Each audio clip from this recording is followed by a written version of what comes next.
உள்ளத்தில் ஓதிடும் நாவினில் என்றும் உண்ணி வைத்தே உரைப்பாம்.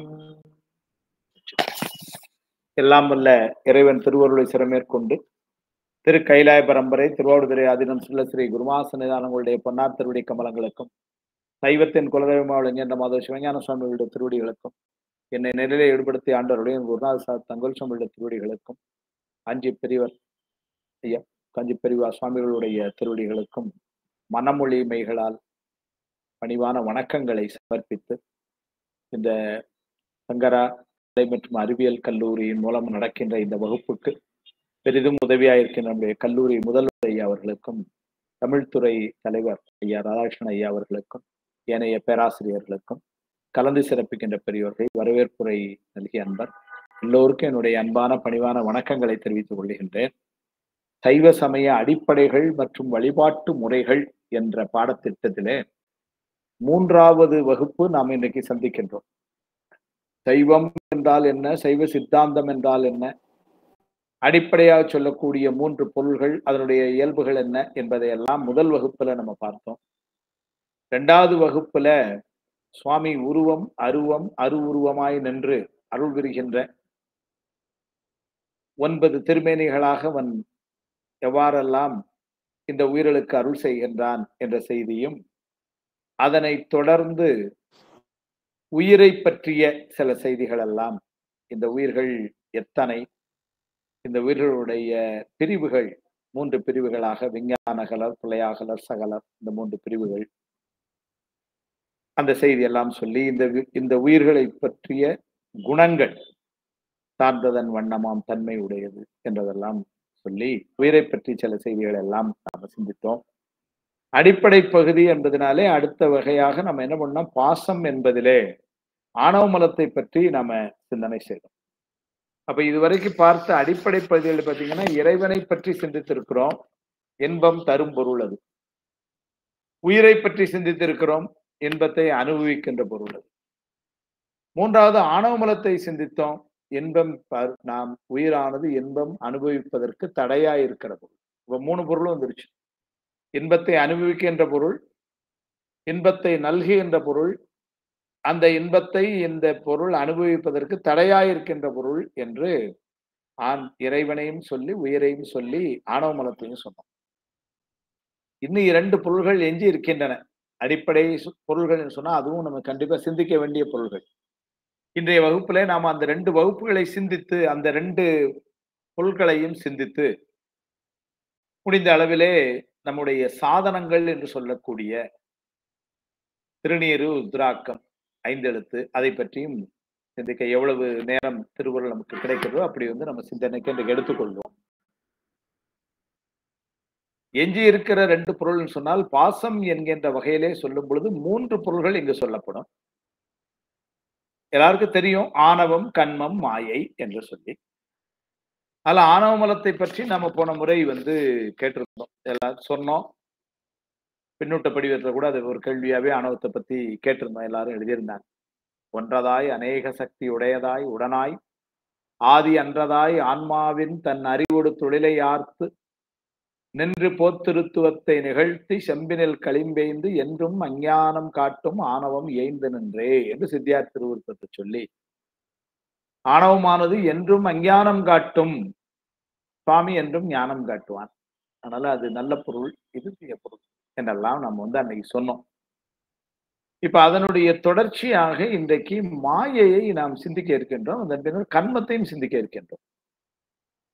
சைவ சித்தாந்தம் ரொம்ப தெளிவா சொல்லுது, எப்படி இறைவன், உயிர், ஆணவ மலம் என்ற 3 பொருள்களும் அனாதி பொருள்கள் என்று சொன்னமோ, அப்படியானால் அது என்றும் உள்ள பொருள்கள், நித்த பொருள்கள் என்று சொன்னமோ, அந்த வரிசையில தான் மாயையும் கண்மமும் வருது. அவையும் நித்த பொருள் என்ற வரிசையில தான் வருது. ஆனால் அவையும் எப்போதும் உள்ள பொருள்கள், அழிவில்லாத பொருள்கள். ஒரே ஒரு சின்ன வேறுபாடு என்னன்னு சொன்னால், இந்த ஆணவ மலத்திற்கும் உயிருக்கும் உரிய தொடர்பு என்பது அனாதியாகவே உள்ள தொடர்பு. எப்போதுமே காலத்தால் இது எப்போது ஆணவ மலம் உயிரை பற்றிற்று அல்லது உயிர் ஆணவ மலத்தை கொண்டு கூட்டணி வைத்தது சொல்ல முடியாது, எப்போதும் உள்ளது. மாயையும் கன்மத்தையும் சொல்லும் பொழுது அது எப்படி சொல்லுகிறோம் சொன்னால், அது இறைவன் அந்த இரண்டு பொருள்களையும் உயிருக்கு கொண்டு வந்து இணைக்கிறான். அது அனாதியாகவே உள்ள பொருள்கள். ஆனால் உயிருக்கு அதனுடைய தொடர்பு ஏற்பட்டது என்பது இறைவன் ஒரு கால எல்லையில் எடுத்து தரும் பொழுது ஏற்பட்டது. ஒரு கால எல்லையில் அது உயிரில் இருந்து பிரிக்கவும் படும். அதனால இவ்வாறு இடையிலே வந்து பின்னர் இடையிலே நீங்குகின்ற அந்த மலங்களுக்கு ஆகந்துக மலம் என்று பெயர். எப்போதும் கூடவே இருக்கக்கூடிய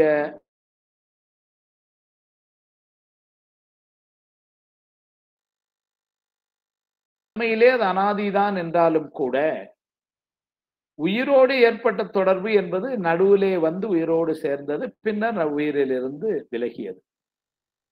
இறைவன் கொண்டு வந்து சேர்த்தான், இறைவன் விலக்குவான். அவ்வாறு இடையிலே வந்து சேர்ந்து பின்னர் இடையிலே நீங்க அந்த மலங்களுக்கு ஆகந்துக மலம் என்று பெயர். அதிலே முதலாக இருக்கக்கூடிய பொருளை இப்ப நம்ம சொல்றது மாயை. இந்த மாயை என்கின்ற மலத்தை சைவ சித்தாந்தம் எப்படி சொல்லுகிறது என்று சொன்னால், மாயை என்று ஒரு பொருள் உண்டு, உள்பொருள் அப்படி ஒரு பொருள் இருக்கிறது. மாயை பற்றி பல்வேறு சமயங்கள் பல்வேறு வகைகளிலே அதை சொல்லுகிறார்கள். இப்ப சைவ சித்தாந்தம் எப்படி சொல்லுது அதுதான் நம்ம பார்க்கிறோம். மாயை என்ற ஒரு பொருள் உண்டு. எப்படி ஆணவம் என்ற ஒரு பொருள் உண்டுன்னு போன வகுப்புல பேசணுமோ, கடவுள் என்று ஒரு பொருள் உண்டுன்னு அதற்கு முந்தின வகுப்புல பேசணுமோ, அதே மாதிரி மாயை என்ற ஒரு பொருள் உண்டு, உயிர் என்ற ஒரு பொருள் உண்டு, அது மாதிரி மாயை என்ற பொருள் உண்டு. இந்த மாயையில் இருந்துதான் ஆணவ மலத்திலே தாக்குண்டு கிடந்த இந்த உயிர்களுக்கெல்லாம் இறைவன் முதல்ல அவன் செய்யக்கூடிய பெரிய கருணை திறம் என்னவென்று சொன்னால், ஆணவ மலத்திலே கட்டுண்டு உயிருக்கு இயல்பாக உள்ள அறிவுத்திறன், செயல்திறன், விருப்பு வெறுப்பு திறன் இதையெல்லாம் ஆணவ மலத்தால் மறைக்கப்பட்டிருப்பதனாலே செயலிழந்து அறிவிழந்து விருப்பு வெறுப்பெல்லாம் இழந்து கிடக்கின்ற அந்த உயிரை நோக்கி கருணையினால் சுவாமிகள் இறங்கி வரான். அவனுடைய நோக்கமெல்லாம் இந்த உயிர்கள் பாவம், இந்த உயிர்கள் இந்த பாழா போன ஆணவத்தினால இப்படி சங்கடப்படுது. அதனால இது ஆணவமல பிடியிலிருந்து வெளியே வரணும். இப்ப ஆணவமலத்துல இருந்து பிடியிலிருந்து வெளியே வந்தாதான் துன்பம் நீங்கும். அப்புறம் தன்னுடைய திருவடியில கொண்டு அதற்கு இன்பத்தை கொடுக்கணும், நிலையான இன்பம். இது சுவாமியனுடைய கருணை. அதுக்காக என்ன பண்ணார், முதல்ல அவர் பார்த்த செயல், இந்த ஆணவமல பிடியில் இருந்து நீங்க வேண்டும் என்று சொன்னால் உயிரானது முதல்ல செயல்பட வேண்டும். ஏன்னா செயல்பட ஆணவத்தினுடைய வலிமை குறையும். நாங்க சும்மா புரிந்து கொள்ளுக்கு அப்படி சொல்லுது உண்டு. ஒரு அறையில நம்ம தாழ்பால் போட்டோம், ஒரு நாள்ல திரும்ப திறந்தா உடனே துறக்க முடியும். ஒரு மாசம் கழிச்சு திறந்தா கொஞ்சம் சிக்கும். ஒரு 15 வருஷம் கழிச்சு திரும்ப போய் அதை துறக்கிறோம்னு வச்சுக்கோங்களேன், துறக்கிறது ரொம்ப கடினம். இப்ப நம்ம என்ன செய்யறோம், அதுல வந்து கொஞ்சம் எண்ணெய் ஊத்துறோம், அதை கொஞ்சம் தட்டுறோம், அந்த கதவை கொஞ்சம் அசைக்கிறோம் பிடிச்சு. இப்படியெல்லாம் அதை வந்து எப்படியாவது செயல்படுத்த அதனுடைய பிடி தளரும் என்பது போல ஆணவ மலத்தால் கட்டுண்ட அந்த உயிர்களை இறைவன் என்ன பண்றான், செயல்பட வைக்க வேண்டும். செயல்பட ஆணவ மலத்தினுடைய பிடி தளரும். இது சுவாமியினுடைய கருத்து. அதனால கருணையினால என்ன பண்றான், முதல்ல இந்த உயிர்கள் செயல்படணும். அப்ப செயல்படுவதற்கு ஒரு நிலைக்களம் வேண்டும், செயல்படுவதற்கு இந்த ஒரு உடம்பு வேண்டும். இது ரெண்டையும் சுவாமி என்ன பண்றான், முதல்ல மாயையில இருந்து ஏற்பாடு பண்றான். பெருமான் உயிர்கள் மீது கொண்ட கருணையினால் எந்த எதிர்பார்ப்பும் இல்லாமல் ஆணவ மலத்தினால் அவதிப்படுகின்ற உயிர்கள் அந்த துன்பத்திலிருந்து விடுபட வேண்டும் என்ற கருணையினாலே மாயை என்கின்ற மலத்திலிருந்து நாம் செயல்படுமாறு இந்த ஒரு உடலையும் நின்று செயல்படுவதற்கு ஒரு உலகத்தையும் என்று சுவாமி படைக்கிறான். 4 விஷயமா அதை படைச்சு கொடுக்குறான். இந்த உடல் கொடுக்குறான். உடல்ல கருவிகள் உடல்லாம் வெறுமனே இந்த அதுல கருவிகள் இருக்கு. கண்ணுக்கு தெரிஞ்ச கருவி இருக்கு. கை, காலு, மூக்கு, நாக்கு இதெல்லாம் கண்ணுக்கு தெரிஞ்ச கருவியா இருக்கு. கண்ணுக்கு தெரியாத கருவி கொஞ்சம் உள்ள இருக்கு. மனம், சித்தம், புத்தி இதெல்லாம் கண்ணுக்கு தெரியாத இதுவும் கருவிகள். அப்ப உடல் கொடுத்து கருவிகள் கொடுத்து 3வது என்ன செய்யறான்? உலகத்தை படைக்கிறான். இந்த உலகத்தை படைத்து அதே மாதிரி உலகத்திலையும் என்ன பண்றான்னாரு, நமக்கு வேண்டிய நுகர்ச்சி பொருள்களை எல்லாம் கொடுக்கிறான். எவ்வளவோ கொடுத்துருக்கிறான். இன்னைக்கு ஒரு செல்போனையும் லேப்டாப்பையும் கொடுத்து யாரு எங்க வேணாலும் இருந்து வகுப்படுத்திக்கலாம்னு ஒரு குணம் தானே. இது சாமி கொடுத்தது தானே. இப்படி இந்த நுகர்ச்சி பொருள் எல்லாம் சாமி கொடுக்குறான். அப்ப இப்ப 4ஆ சொல்லலாம். உடம்பு, உடம்பில் உள்ள கருவிகள், உலகம், உலகத்தில் உள்ள நுகர்ச்சி பொருள்கள் என்று 4ஆ சொல்றோம். தனு, கரணம், புவன, போகம் என்று நூல் எழுதினார். தனு என்றால் உடம்பு, கரணம் என்றால் கருவிகள், புவனம் என்றால் உலகம், போகம் என்று சொன்னால் அதில் உள்ள நுகர்ச்சி பொருட்கள். இது 4ஐயும் சுவாமி கொடுக்கிறான். நமக்கு எங்க இருந்து கொடுக்கிறான்னா மாயையிலிருந்து கொடுக்கிறான். அப்ப இந்த மாயை என்கின்றது ஒரு பொருள். அந்த பொருளில் இருந்துதான் நாம் சார்ந்திருக்கின்ற இந்த உடம்பும் இந்த உலகமும் தரப்படுகின்றன. அதை தருபவன் இறைவன் என்ற செய்தியை நம்ம முதல்ல பார்க்கிறோம். அப்ப நமக்கு உடம்பு உலகமெல்லாம் தந்தது இந்த மாயைனா இறைவன் தான் கொடுத்தான். ஆனா எங்க இருந்து கொடுத்தான்னா மாயையில. அப்ப இந்த மாயை பற்றி நமக்கு கொஞ்சம் தெரியணுமே அப்படின்னா தெரியணும். இந்த மாயை அருவமானது, தெரியாத ஒரு பொருள். அசித்து, அது சடப்பொருள். அது வியாபகமான பொருள். இப்படி எல்லாம் முதல்ல மாயை தெரிஞ்சுக்கணும். ஆணவமலத்தை அன்னை படிச்சோம். ஒன்றதாய், அநேக சக்தி உடையதாய், இப்படி எல்லாம் படிச்சோம். ஆதி அன்றதாய், எப்போதும் உள்ள பொருள். மாயையும் ஆதி அன்றதுதான், எப்போதும் உள்ள பொருள். ஒன்றதாய், இதுவும் ஒன்றதாய், ஒரே பொருள் தான். இங்கு சில செயல்களை இது செய்து இது எப்படி அமைந்திருக்கு அப்படின்னு சொன்னா, மாயை ஒரே பொருள். அது ரொம்ப நுட்ப பொருளா, ரொம்ப பருப்பொருளா அப்படின்னு கேள்வி கேட்டேன். தத்துவத்துல ஒண்ணு நல்ல ஞாபகம் வைத்துக் கொள்ளணும். எந்த ஒரு பொருள் தோற்றுவிக்கப்பட்டாலும்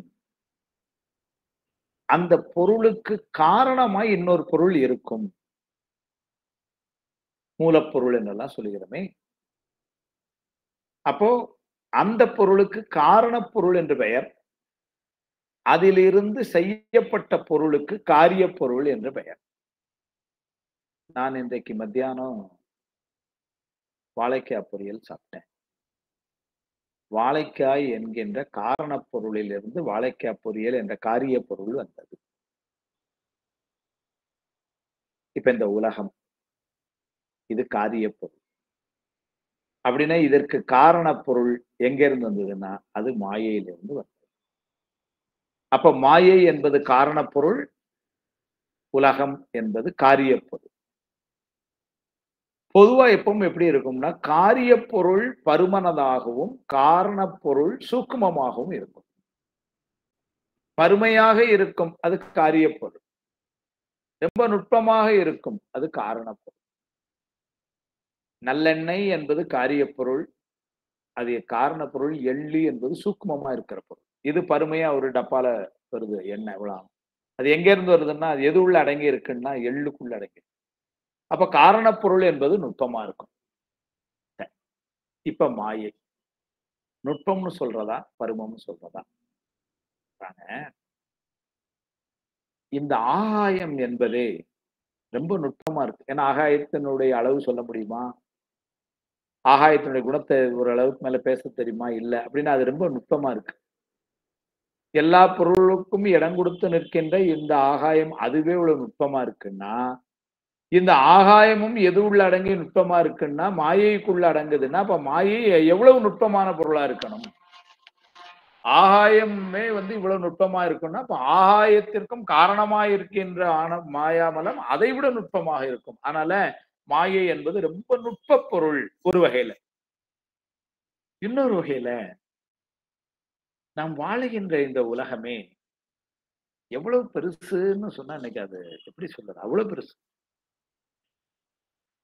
அந்த உலகம் தோன்றுவதற்கும் இடம் கொடுத்து நிற்கிறதுன்னா மாயை அந்த அளவிற்கு ஒரு பெரிய பொருள். அப்ப மாயை வந்து ஒரு வகையில ரொம்ப நுட்பமான பொருள். ஒரு வகையில ரொம்ப பெரிய பொருள். இந்த மாயை நல்ல பொருளா, கெட்ட பொருளா அப்படின்னா, சித்தாந்தம் எப்படி பார்க்குதுன்னா, உலகத்தையும், உடலையும், கருவிகளையும், நுகர்ச்சி பொருள்களை எல்லாம் நமக்கு உதவிக்கு தந்த வகையிலே அது ஒரு நல்ல பொருளாகத்தான் பார்க்கிறது. மாயை நல்ல பொருளாகத்தான். நாம் அதை அனுபவிக்கின்ற வகையிலும், ஆணவ மலம் கூட சேரும் பொழுதும் அது மயக்கத்தை தருகிறது. ஆனா மாயைங்கிற ஒரு தனிப்பட்ட வரையில பார்த்தா அது ஒரு நல்ல பொருள். அப்படிதான் சித்தாந்தம் பார்க்குது. இந்த மாயையினுடைய அமைப்பு எப்படி இருக்கிறது என்று சொன்னால், 2 பகுதியாக இருக்கு. ஒரு பகுதிக்கு சுத்த மாயைன்னு பேரு. இன்னொரு பகுதிக்கு அசுத்த மாயைன்னு பேரு. இந்த இடத்துல ஒண்ணு குறிப்பா தெரிந்து கொள்ளணும். 2 மாயை இல்ல. மாயை ஒண்ணுதான். 2ஆ இருக்கு. குன்றிமணியில இந்த பக்கம் கருப்பும், இந்த பக்கம் சிவப்புமா இருக்கும். குன்றிமணி ஒண்ணுதான். ஆனா 2 பகுதியா இருக்கும். அது மாரி மாயமலம் ஒண்ணுதான். 2 பகுதியா இருக்கும். சில இடங்கள்ல நூல்ல அது 2ன்னு எழுதுவாங்க. ஆனா பொருள் ஒண்ணுதான். அப்ப 2 பகுதி என்னெல்லாம்னா, தூமாயை, தூவா மாயை அல்லது சுத்த மாயை, அசுத்த மாயை. என்ன சார் வித்தியாசம்? சுத்தமா இருக்கிறது சுத்த மாயை, அசுத்தமா இருக்கிறது அசுத்த மாயை. இப்படி பரீட்சை எழுதுனா மார்க் போட மாட்டாங்க. ஆணவ மலம் கலந்த பகுதி அசுத்த மாயை. ஆணவ மலம் கலவாத பகுதி சுத்த மாயை. இப்ப மாயையில 2 பகுதியா இருக்கு. ஆணவ மலம் கலந்த பகுதி ஒண்ணு, ஆணவ மலம் கலவாத பகுதி ஒண்ணு. ஆணவ மலம் கலவாத பகுதி சுத்த மாயை. ஆணவ மலம் கலந்த பகுதி அசுத்த மாயை. இந்த அசுத்த மாயைக்குள்ளேயும் உட்பட்டு இன்னொரு சின்ன பிரிவு இருக்கு. அதுக்கு பிரகிருதி மாயை என்று பெயர். அப்ப எப்படி வைத்துக் கொள்ளலாம்னா, பிரகிருதி மாயை அசுத்த மாயைக்குள்ள அடங்கி நிக்குது. அசுத்த மாயை சுத்த மாயைக்குள்ள அடங்கி நிக்குது. அப்ப மேலாக இருக்கிறது வந்து சுத்த மாயை. அதிலிருந்து கொஞ்சம் கீழ உள்ள இருக்கிறது அசுத்த மாயை. அதிலேயும் கொஞ்சம் கீழ உள்ள இருக்கிறது பிரகிருதி மாயை. என்ன வித்தியாசங்கள் இதெல்லாம் அப்படின்னு கேட்டா, முதல்ல இது எப்படி இருக்கும்னு புரிந்து கொள்ளலாம். நூலாசிரியர்கள் எழுதுறாங்க, உரையாசிரியர்கள். ஒரு காற்று மண்டலம். இப்ப அந்த மண்டலம் இப்ப நம்ம தரையோட இருக்கிற இந்த மண்டலத்துல சில நேரங்கள்ல ஒரு லாரி போச்சு அப்படின்னா, அந்த பகுதி பூரா புழுதியும், புகையுமா இருக்கு. அவ்வளவு மோசமான ஒரு பாதிப்பு இருக்கு. அப்ப இந்த பகுதி தரைப்பகுதியா இருக்கிற வரைக்கும் காற்று மண்டலம் மாசு கலந்ததா இருக்கு. இதே இது கொஞ்சம் உயரத்துக்கு போயிட்டோம்னு வச்சுக்கோங்களேன், இந்த மாசு இவ்வளவு இல்ல. இன்னும் அதுக்கும் மேல உயரத்துக்கு போயிட்டோம்னு வச்சுக்கோங்களேன், கிட்டத்தட்ட மாசே இல்ல. ஏன்னா புகை எட்டாத உயரத்துக்கு போயிட்டோம்னா மாசே இல்ல. அப்ப இந்த காற்று மண்டலத்திலேயே எப்படி இருக்குன்னா, ஒரு பகுதி ரொம்ப மாசுடையது, ஒரு பகுதி கொஞ்சம் மாசுடையது, ஒரு பகுதி மாசு இல்லாத இருக்க மாரி இருக்கு இல்லையா? இது அப்படியே சொல்றாங்க. மேல இருக்கிற பகுதி, மாசே இல்லாத பகுதி, அது சுத்தமாயின்னு வச்சுக்கங்க. நடுவுல கொஞ்சம் மாசு இருக்கிற பகுதி, அது அசுத்தமாயின்னு வச்சுக்கங்க. அதுக்கும் கீழே இருக்கிற பகுதி ரொம்ப தூசியா இருக்கிறது, அது பிரகிருதி மாயின்னு வச்சுக்கங்க.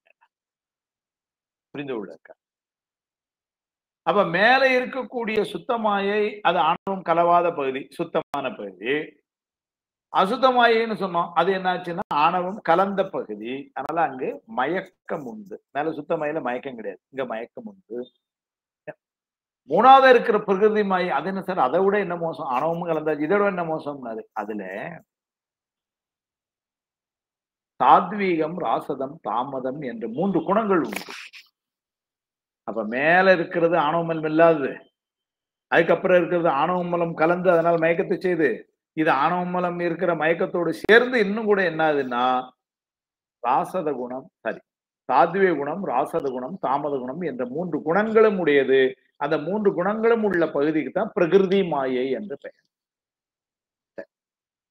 இப்ப நாம வாழுற உலகம் எங்க இருக்கு இதுல அப்படின்னு கேட்டா, கேட்கும் பொழுது நல்லா இருக்கு, பதில் சொல்லும்போது வருத்தமா இருக்கும். கீழே அந்த மோசமான பிரகிருதி மாயில தான் இந்த உலகம் இருக்கு. நாம் வாழுகின்ற இந்த உலகம் இந்த பிரகிருதி மாயா போனத்துலதான் இருக்கு. அப்ப இப்ப நாமெல்லாம் யாரு என்று சொன்னால் திரிமலத்தார். திருவள்ளுவர் பெண் சொல். நமக்கெல்லாம் 3 மலம் இருக்கு. அந்த 3 மலமும் உடைய நமக்கு சகலர் என்ற பெயர். அந்த சகல வர்க்கத்து ஆன்மாக்கள் இருக்கின்ற இடம் பிரகிருதி மாயா புவனம். அப்ப அதுக்கு மேல இருக்க அஸ்தமாயா புவனத்துல யார் இருப்பாங்க அப்படின்னா 2 மலமுடைய பிரளயாகலர் ஆன்மாக்கள். ஆன்மாவும் சரி ஆணவமும் கண்மமும் உடையவர்கள். அந்த ஆன்மாக்கள் வித்யாதத்துவ புவனம் அல்லது அசுத்த மாயா புவனம் அதிலே இருப்பார்கள். சரி, இப்ப இந்த கேள்வி வந்து கொஞ்சம் நுட்பமான இடம், சரியா கவனிக்கணும். என்னன்னா கீழே இருக்கிற 3 புவனம் சொல்லியாச்சு. சுத்த மாயா புவனம், அஸ்த மாயா புவனம், பிரகிருதி மாயா புவனம் 3 சொல்லியாச்சு. அதுல இந்த 3 புவனத்துல மன்னிக்கணும் ஒரே ஒரு நிமிஷம்.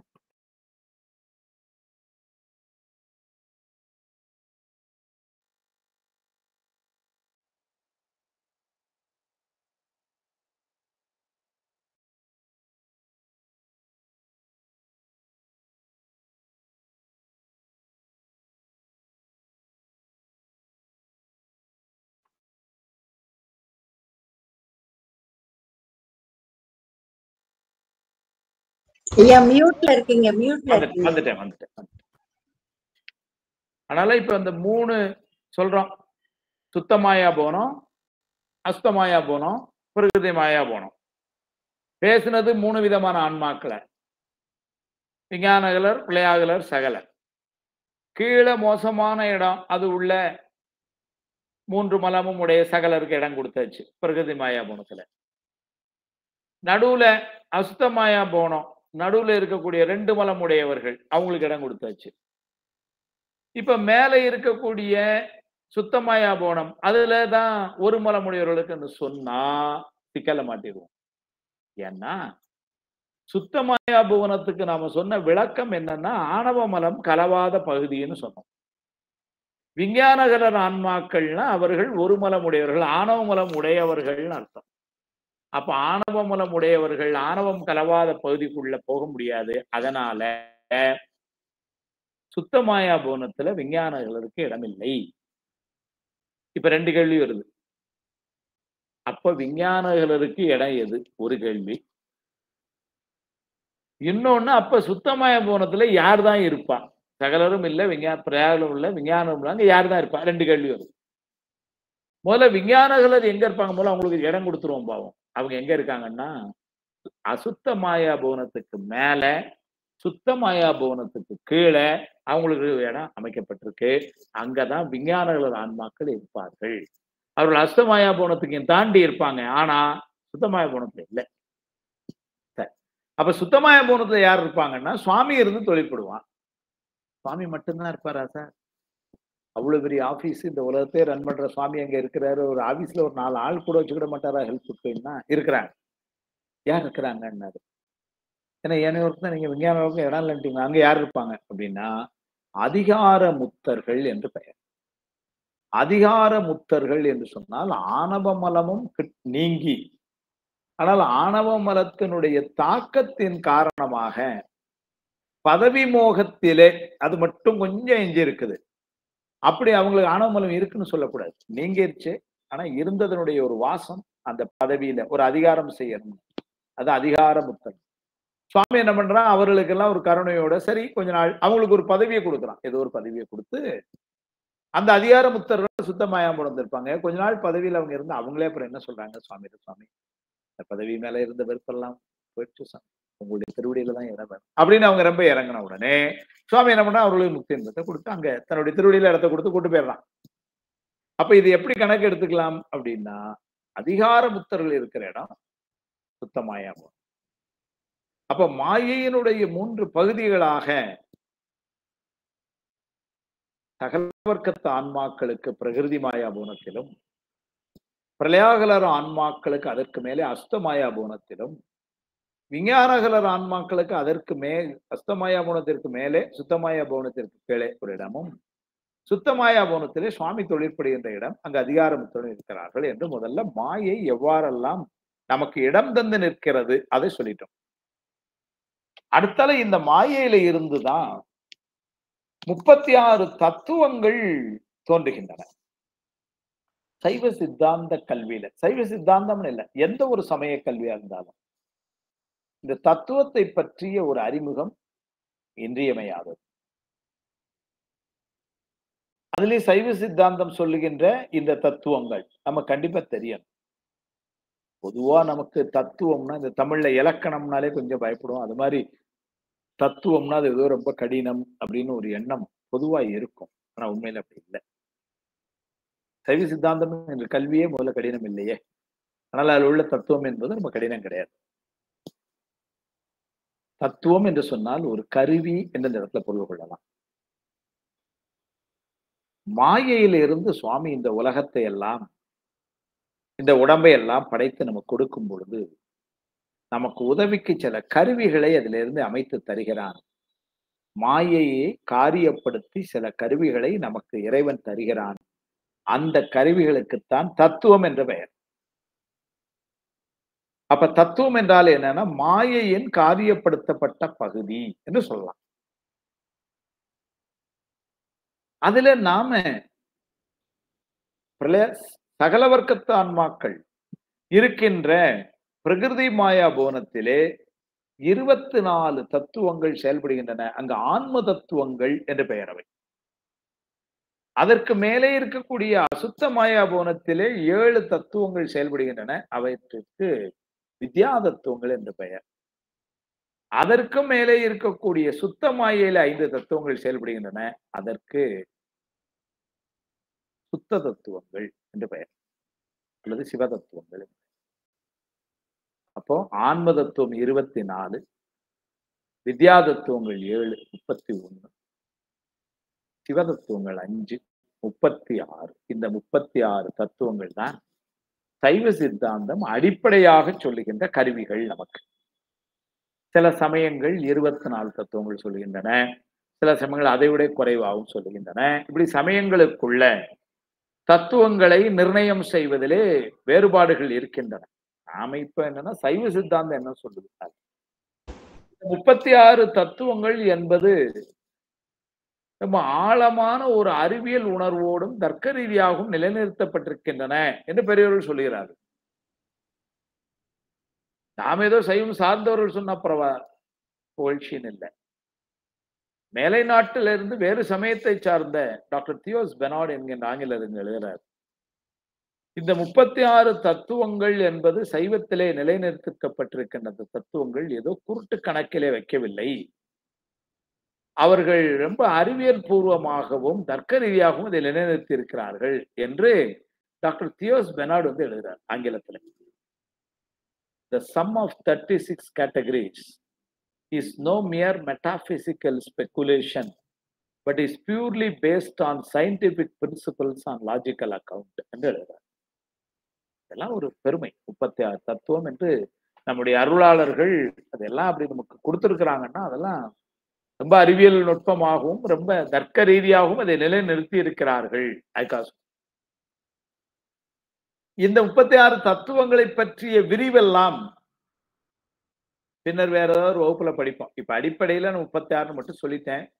ஆன்ம தத்துவம் 24, அடுத்த வித்யா தத்துவம் 7, அதுக்கு மேல 25, ஆக 36, 24, 7, 31, 5, 36 இதெல்லாம் சொல்லிட்டோம்.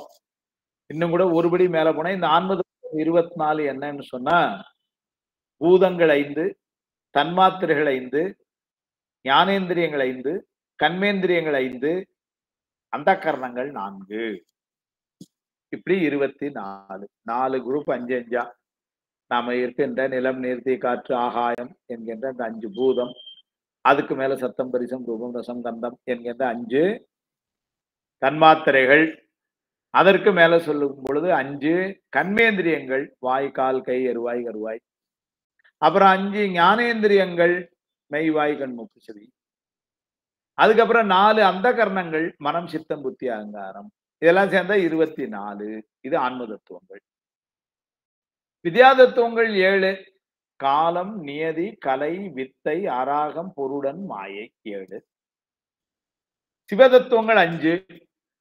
சிவம், சக்தி, சாதாக்கியம், ஈஸ்வரம், சுத்த வித்தை. நான் இப்ப இந்த தத்துவங்களுக்கு உள்ள நான் இப்ப போகல.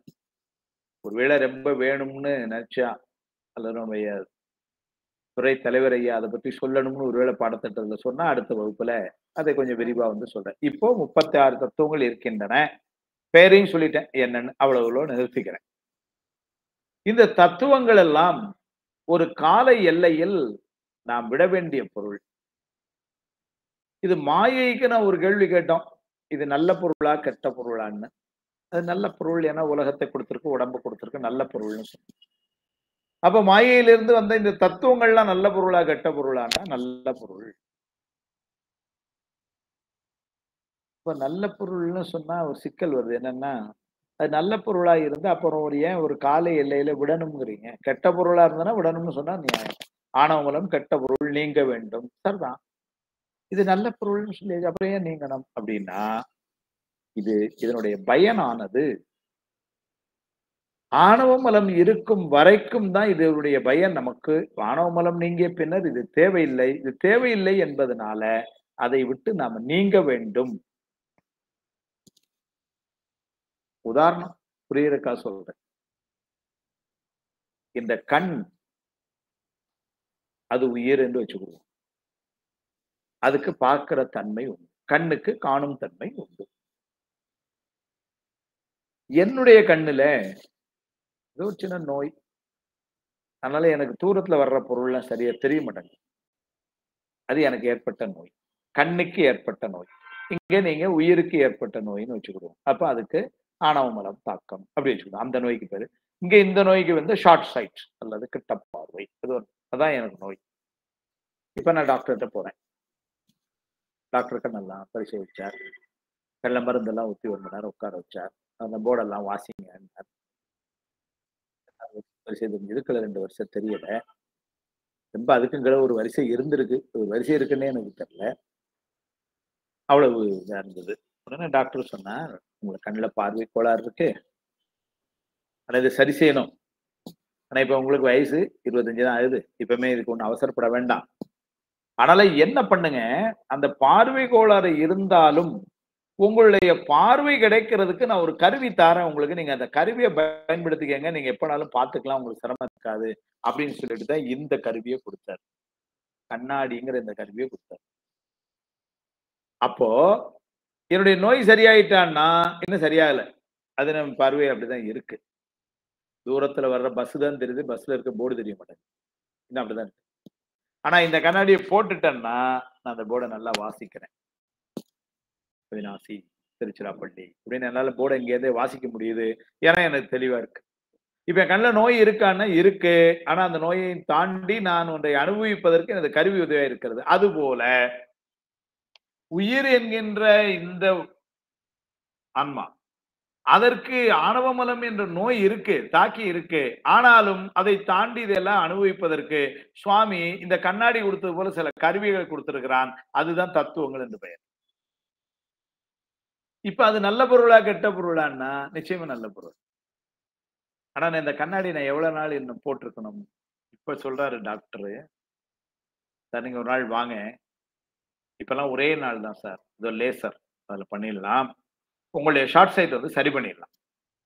சரி பண்ணியாச்சுன்னா அதுக்கப்புறம் எல்லோரையும் போல உங்களுக்கு பார்வை இருக்கும்.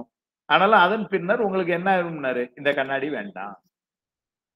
எனக்கு இப்ப 50-55 வயசு ஆயிட்டு, அதனால இந்த கண்ணாடி வேணும் வேண்டாங்கிறது 2வது. எல்லாம் இருந்துட்டு போட்டு இப்ப போய் லேசர் எல்லாம் பண்ணதுக்கு இருந்து நான் என்ன சொல்றேன், நம்ம வீட்டுல குழந்தைங்க 23-24 வயசு ஆகுது, கல்யாணம் பண்ண போற வயசு. அப்ப அந்த கண்ணாடி போட்டிருக்கிறது கொஞ்சம் ஒரு மாதிரி இருக்கு. அதனால அவங்க என்ன நினைக்கிறாங்கன்னா, இப்படி ஒரு லேசர் பண்ணிட்டா சரியாயிருமே. இயல்பு தானே. லேசரும் பண்ணியாச்சு, பார்வையும் சரியாயிடுச்சு, அதுக்கப்புறமும் கண்ணாடி போட்டுக்கிட்டு இருக்கிறோம். ஏன்னது அது இவ்வளவு நாள் போட்டே பழகிட்டேன்னா கண்ணாடி இல்லாம ஒரு மாதிரி இருக்கு, எல்லாருமே பாக்காங்க, அதனால கண்ணாடி போட்டுக்கிறேன். இப்ப இது கண்ணாடி மேல தப்பா நம்ம மேல தப்பா? கருவி மேல தவறு இல்லை, நம்ம மேல தவறு. ஏன்னா நம்ம அந்த அளவுக்கு பழகி விட்டோம். அதுபோல இந்த கருவிகளை பழகி விட்டு நாம விட முடியாம தடுமாறுறோம்னா அது கருவிகள் மேல தப்பு, அது நல்ல பொருள். நாம அப்படி ஆயிட்டோம். இப்படித்தான் இங்க தத்துவங்களே நடக்கும். அதனால தத்துவங்கள் நல்ல பொருள் முதல்ல. இந்த தத்துவங்களை ஏன் பயில வேண்டும்? தத்துவங்களை படிச்சு என்ன செய்ய போறோம்? 36 தத்துவம், அது எதுல இருந்து எந்த தத்துவம் வந்தது, அந்த தத்துவத்தினுடைய செயல்பாடு என்ன, அதனுடைய குணம் என்ன, இப்ப இதெல்லாம் தெரிஞ்சு என்ன சார் செய்ய போறோம் அப்படின்னா 2 காரணம் இருக்கு. ஒண்ணு, ரொம்ப அடிப்படையான ஒரு தார்மீக பொறுப்பு நமக்கு. எப்படின்னா, இன்னைக்கு ஆணவ மலம் மறைத்திருந்த பொழுதும் நமக்கு உதவிக்கு வந்த பொருள் இந்த தத்துவம். அப்ப உதவிக்கு வந்த பொருளை என்னன்னு அதை பற்றி கொஞ்சம் தெரிஞ்சு கொள்ளணும். இது ஒரு நன்றி உணர்வு. இன்னொன்னு முக்கியமானது, ஒரு கால எல்லையில இதை விட வேண்டும் என்று சொன்னா, எப்பவுமே விடணும்னு வரும் பொழுது அந்த பொருளை பற்றிய தன்மைகள் நல்லா தெரிஞ்சு அதுல இருந்து வெளிவர்றது கொஞ்சம் எளிமை.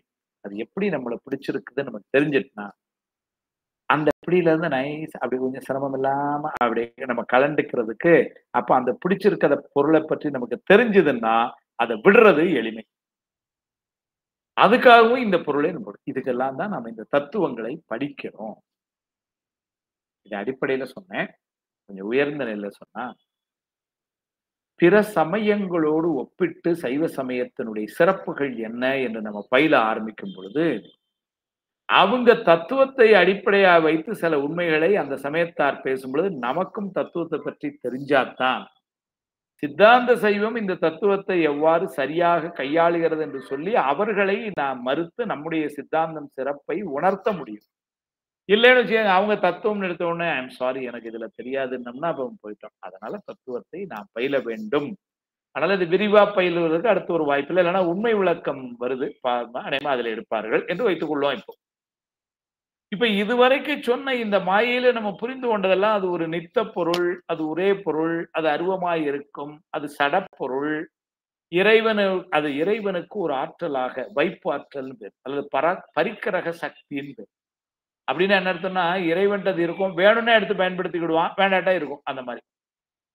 இப்ப என் சட்டப்பையில ஒரு பேனா வச்சிருக்கிறேன், என்ன பண்ண, ஏதாவது வேணும்னா நான் எடுத்து எழுதிக்கிறேன், இல்லைன்னா திரும்ப அது பாட்டு உள்ள இருக்கு. நான் எங்க போனாலும், கிளாஸுக்கு போனாலும், ஊருக்கு போனா எங்க போனாலும் கூடயே வருது, அது பாட்டு இருக்கும். நான் வேணும்னா எடுத்து எழுதுவேன். அது மாதிரி மாயை இறைவனுக்கு, அதுக்கு பரிக்கிற சக்தி அல்லது வைப்பாற்றல் பேரு. வேணும்போது எடுத்து சுவாமி பயன்படுத்துறான், மிச்சம் அது பாட்டு. இப்படியெல்லாம் இருந்து நமக்கு இந்த தனுகரண போன போகங்கள் எல்லாம் தருவதற்கு உரிய பொருள் என்று இப்படி பொது அளவிலே இவர் ஒரு மாயை பற்றி ஒரு அறிமுகம் சொன்னனே, இது அவ்வளவுத்தையும் என்ன பண்ணார் சித்தியார் ஆசிரியர். அவர் சொன்னதான் நான் சொல்றேன். இப்ப அவர் ஒரு பாட்டுல சொன்னதான் இவ்வளவு நேரம் சொன்னேன். அது அருமையா சித்தியார்ல சொல்றார். 143வது திருவிருத்தம் விஞ்ஞான சித்தியார்ல.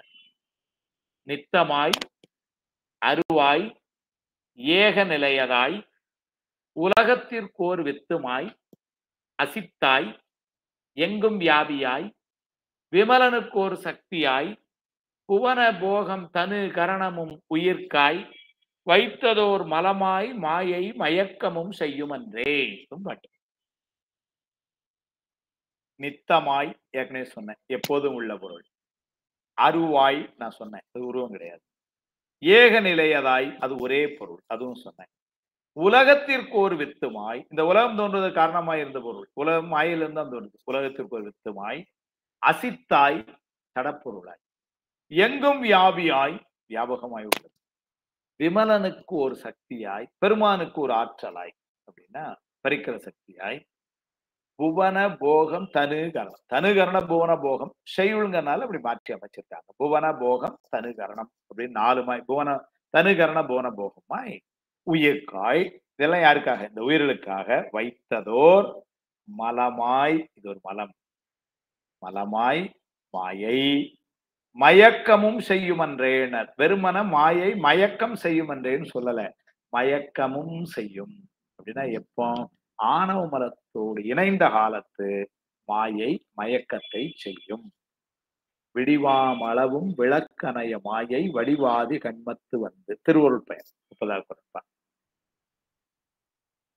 விடிவாம் அளவும் விளக்கணைய மாயினர். நல்ல பொருள். இரவு ராத்திரி ஒரு 12:30 மணி கரண்ட் போயிடுது, இருட்டு, யார் எங்க இருக்கான்னு தெரியல, அப்படி நம்ம சிரமப்பட்டுக்கிட்டு இருக்கிறோம். அந்த நேரத்துல ஒரு விளக்கு எவ்வளவு உதவியா இருக்கு. அது மாதிரி ஆணவ மலம் என்ற ஒரு மலம் நம்மளுடைய அறிவை முழுமையா மறைத்து நாம அந்த இருட்டுல கிடக்கிற நேரத்துல மாயை என்பது ஒரு சின்ன ஒளி பொருள் நமக்கு. இது எவ்வளவு நேரம் நமக்கு இன்னும் தேவையா இருக்கும்னாரு. காலையில 6 மணி சூரியன் வந்துருச்சுன்னா அப்புறம் இது பெருசா தேவையில்லை. அது மாதிரி திருவருள் முழுமையா நமக்கு நாம அதை அனுபவிக்கிறதுக்கு வந்து அதுக்கப்புறம் இது தேவையில்லை. இருட்டு நீங்கிரும். இருட்டுங்கிற இருள் எப்ப நீங்கும்? பேர் ஒளி வந்தோடனே இருள் நீங்கும். அது மாதிரி இந்த ஆணவம் இந்த இருட்டு நீங்கிற வரைக்கும் இது தேவை இருக்கு. வந்ததுக்கு அப்புறம் தேவையில்லை. இதுதான் மாயாமரம். விடிவாம் அளவும் விளக்கு அணைய மாயை வடிவாதி கண்மத்து வந்து என்று திருவள்ளுவர் பயன் சொல்லும். அதனால இந்த மாயை சுத்தமாய் என்றும் அஸ்தமாய் என்றும் பிரகிருதி மாயை என்றும் இப்படி எல்லாம் உயிருக்கு உதவியாய் இருக்கின்ற ஒரு உள் பொருள் மாயின் ஒரு பொருள் உண்டு என்று அதைத்தான் இவ்வளவு நேரம் சொன்னோம். இன்னும் எஞ்சி இருக்கிற ஒரே ஒரு பொருள் கண்மம். அப்ப நம்ம போன வகுப்புல என்ன சொல்லிட்டோம்? ஆணவம் சொல்லிட்டோம். இப்போ மாயை சொல்லிட்டோம். இப்ப எஞ்சி இருக்கிற ஒரு பொருள் வந்து கண்மம். ஆணவ மல பிடியிலே உயிர்கள் தள்ளாடிய போது சுவாமி செயலற்று கிடந்த போது சுவாமி என்ன பண்ணா மாயையிலிருந்து உடல் இந்த உலகம் இந்த கருவியெல்லாம் கொடுத்தான்னு சொன்னேன். இதெல்லாம் கொடுத்தா கூட நீங்க ஒரு கிரவுண்டு அமைச்சு கொடுத்துட்டான், அதுல ஒரு ஃபுட்பால் போஸ்ட் வச்சு கொடுத்துட்டான், அது ஒரு பால் விளையாடுறது கொடுத்துட்டான், நமக்கு கை கால் இதெல்லாம் கொடுத்துட்டான். ஆனால் நம்மளால செயல்பட முடியாத நொண்டியா இருந்தோம்னு வச்சுக்கோங்க, இவ்வளையும் வச்சு எப்படி நம்ம பயன்படுத்தி கொள்றது? இதைத்தான் சுவாமி என்ன பண்றான்? செயல் திறனை செயல் கொடுக்கறான். எங்கன்னா கண்மத்து செயல்படுவதற்குரிய இடம் கருவிகள் எல்லாம் ரெடி. இப்ப செயல்படுற ஆற்றலையும் உணர்ந்து கொடுத்தான். செயல்படுறாங்க. ஏன்னா செயல்பட செயல்பட ஞாபகம் உங்களுக்கு ஆணவத்தினுடைய வலிமை குறையும். நான் சொன்னேன், ஒரு கதவு சிக்கிருச்சுன்னா அதை தள்ளி எள்ளி செயல்படுத்த அந்த பிடி தளரும், அதை ஈஸியா துறக்கலாம். அது மாதிரி ஆணவ மலத்தினுடைய பிடி தளரனா உயிர் என்ன பண்ண முதல்ல செயல்படணும். செயல்பட ஆணவத்தினுடைய பிடி தளரும். இதைத்தான் இறைவன் என்ன பண்றான்? இந்த மாயையிலிருந்து இந்த கண்மத்திலிருந்து இது எல்லாத்தையும் செய்யறான். மதுரை பல்கலைக்கழகத்துல பேராசிரியர் டாக்டர் ஆனந்தராஜன் ஐயா வேடிக்கையா சொல்றார் புரியறதுக்காக. நிறைய வீட்டுக்கு போறோம், வாங்க உட்காருங்கன்னு சொல்றாங்க, டம்ளர் காஃபி கொடுக்குறாங்க, ரொம்ப சூடு, டம்ளரே ரொம்ப கொதிக்குது, அதனால வச்சுட்டோம்.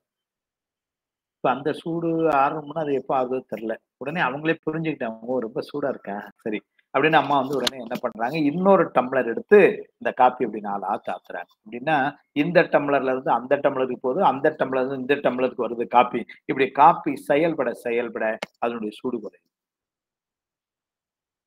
புரிஞ்சு உள்ளுக்கு அப்படி சொல்றாங்க. அதனால உயிரானது செயல்பட ஆணவத்தினுடைய வலிமை குறையும், பிடி தளரும். அப்ப இதுக்கு செயல்படுறதற்கான நிலைக்களம் மாயையிலிருந்து உருவாக்கப்பட்டாலும் அதனுடைய செயல் திறன் எங்க இருந்து வருதுன்னா கண்மத்திலிருந்து வருது. இந்த கண்மமானது நாம செய்யக்கூடிய இந்த செயல்கள் எல்லாம் அது எதெல்லாம் செய்யறோம்? நம்ம செயல்கள் செய்யறோம்னா உடலினாலே செய்கிறோம். ஏன்னா ஒரு பொருளை கையில தூக்கிட்டு போறோம், ஒருத்தருக்கு கொண்டு கொடுக்குறோம், இதெல்லாம் உடல்னால செய்யுது. வாயினால செய்யறோம், ஒருத்தரை பார்த்து பேசுகிறோம், வாயினால செய்யறோம். 3வது ஒண்ணு சொன்னார், மனத்தினாலே செய்கிறோம், அதுவும் செய்யும். அப்ப இந்த வினை என்பது அல்லது கண்மம் என்பது வினை என்பது நமக்கு எங்க இருந்து பதிவாகுதுன்னா, இப்படி நாம செய்யக்கூடிய செயல்கள் எங்க இருந்துன்னா உடலினால், காயத்தினால், வாக்கினால், வாயிலிருந்து, மனத்தினால் இப்படி செய்கின்ற செயல்கள் எல்லாம் வினையாக பதிவாகும். இப்ப இந்த வினை என்பது பதிவாக சுவாமி என்ன பண்றான்? மேல அதை பதிவு பண்ணி அந்த வினைக்கு ஏற்றாறு போலதான் அடுத்தால நமக்கு பிறவிகளை கொடுத்து, என்ன மாதிரியான பிறவிங்கிறதும் வந்து சுவாமி எதை பொறுத்து கொடுக்கான்னா வினையை பொறுத்து கொடுக்குறான். இப்ப இன்னைக்கு நம்ம உலகத்துல எவ்வளோ மக்களை பார்க்கிறோம், ஒருத்தர் மாதிரி ஒருத்தர் இல்லை. யோசிச்சு பாருங்க, எவ்வளவு பேர் இருக்கிறாங்க. எல்லாரும் இறைவனுடைய படைப்பு தான், சுவாமி தான் படைச்சான். சார் அவன் பாரபட்சம் மற்றவன் தானே சார், அப்ப எல்லாரையும் ஒண்ணு போல படைச்சிருக்கணும்ல, ஏன் சார் இவ்வளவு வேறுபாடு? உருவத்துல மட்டுமல்ல, அறிவினாலே வேறுபாடு, செல்வத்தினாலே வேறுபாடு, குணத்தினாலே வேறுபாடு, உருவத்தினாலே வேறுபாடு, குடும்ப சூழல் வேறுபாடு, எவ்வளவு வேறுபாடு. இப்படியே இவ்வளவு வேறுபாடோட அவன் படைக்கிறான். அது என்ன காரணம்னு கேட்டா என்ன நூல் சொன்னாங்க, அவன் பாரபட்சம் இல்லாதவன் அப்படிதான் சார், அவன் பாரபட்சம்லாம் இல்லை. ஆனா அவன் இந்த வேறுபாடு எதை பொறுத்து அமையுதுன்னா அவரவர் செய்கின்ற வினையை பொறுத்து அமைகிறது. அந்த வினை என்பது கண்மம். அப்ப என்ன பண்றான், நம்ம செயல்படுவதற்கு இடம் கொடுத்து செயல்பட வைத்து அந்த செயலுக்கு தக்கன திரும்ப மீண்டும் ஒரு அனுபவத்தை ஒரு பிறவியை கொடுத்து அந்த பிறவியில் ஏற்படுகின்ற அனுபவமும் அதற்கு தக்கன. இப்ப சில பேருக்கு என்ன மாதிரி பிறவிங்கிறதும் வினைதான் முடிவு பண்ணுது. விலங்கா பிறக்கலாம், பறவையா பிறக்கலாம், நீர்வாழ்வன பிறக்கலாம், மனிதரா பிறக்கலாம், தேவரா பிறக்கலாம், எப்படி அதுவும் முடியுது.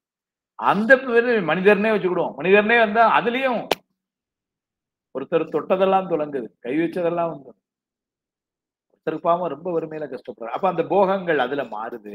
இப்படி என்னவா பிறவி என்றும் அந்த பிறவியில என்னென்ன அனுபவங்கள் என்பதெல்லாம் கூட எதை வைத்து முடிவு பண்ண முடியும்னா வினையிலிருந்து முடிவு.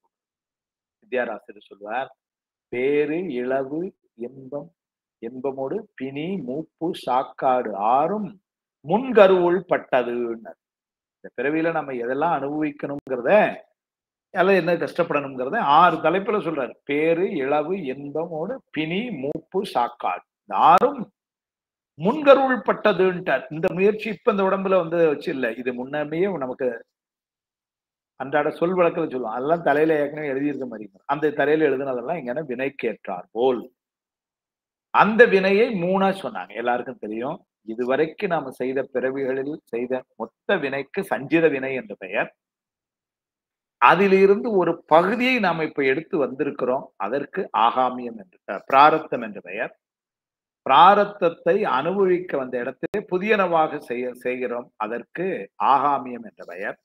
இந்த ஆகாமியம் மீண்டும் சஞ்சிதத்துல போய் சேரும். சஞ்சிதத்துல இருந்து பிராரத்தம், பிராரத்தம் வந்த இடத்துல ஆகாமியம், இப்படி சொல்லிட்டு இப்ப ஒரே ஒரு செய்தி தெரிந்து கொள்ளணும். வினைனா என்னன்னு தெரியும். ஏன்னா வினை என்று சொன்னால் செயல் அப்படின்னு சொன்னா அங்க ஒரு சிக்கல் வந்துடும். எப்படின்னா வினை இருக்கிற வரைக்கும் பிறவி உண்டு. அதை தெரிந்து கொள்ளும். இந்த கண்மம் இருக்கிற வரைக்கும் நமக்கு நம்ம அக்கௌண்ட்ல வினை இருக்கிற வரைக்கும் நமக்கு பிறவி வில் கண்டினியூ. அப்ப என்ன இருக்கணும்னா வினை இல்லாம இருக்கணும். வினை இல்லாம இருக்கணும்னா ஏற்கனவே செஞ்சது எவ்வளவுன்னு தெரியல, அது ஒரு பக்கம் இருக்கட்டும். குறைந்தபட்சம் இனிமேல் புதுசா செய்யாமலாவது இருக்கணும்.